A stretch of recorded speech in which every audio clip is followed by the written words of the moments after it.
Intrigues politiques, jeux de pouvoir, personnalités hautes en couleurs et manœuvres en coulisses, le Parlement européen réunit tous les ingrédients pour faire une bonne fiction. C'est un grand bâtiment en forme de caprice des dieux. Vu du dessus? Ah oui, non mais je viens d'un même le sol là.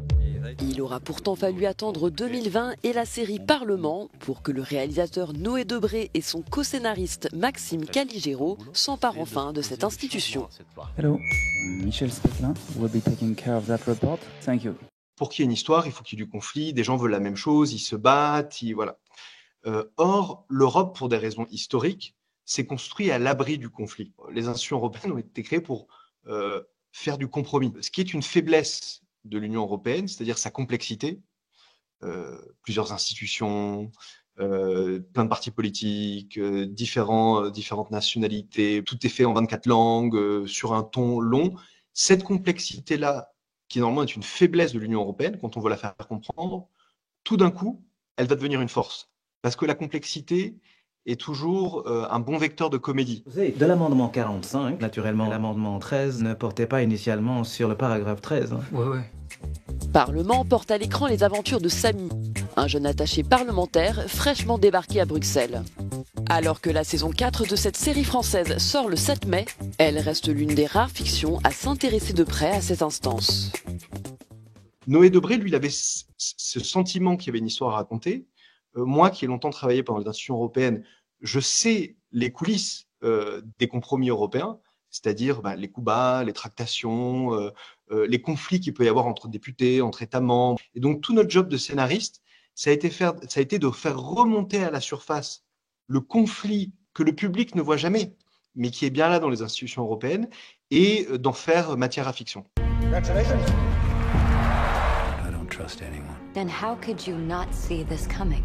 House of Cards, The White House, ces séries politiques devenues cultes explorent les recoins les plus sombres du pouvoir.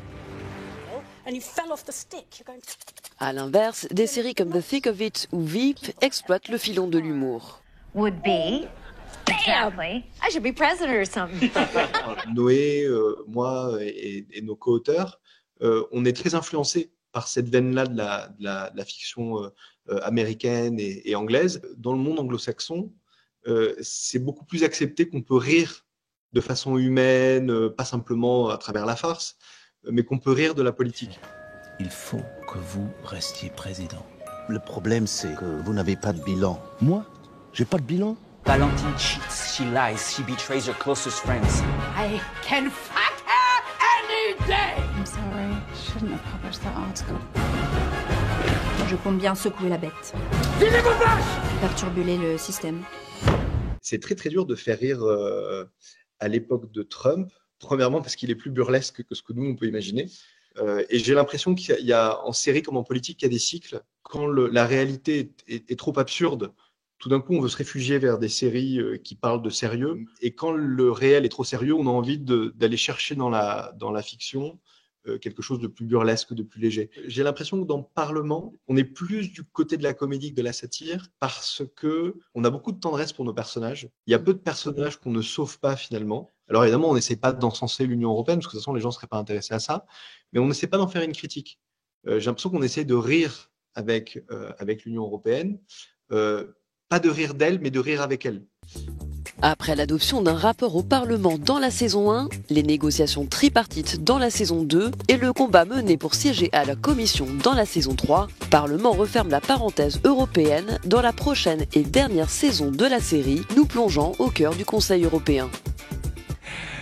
On est chaud ou quoi?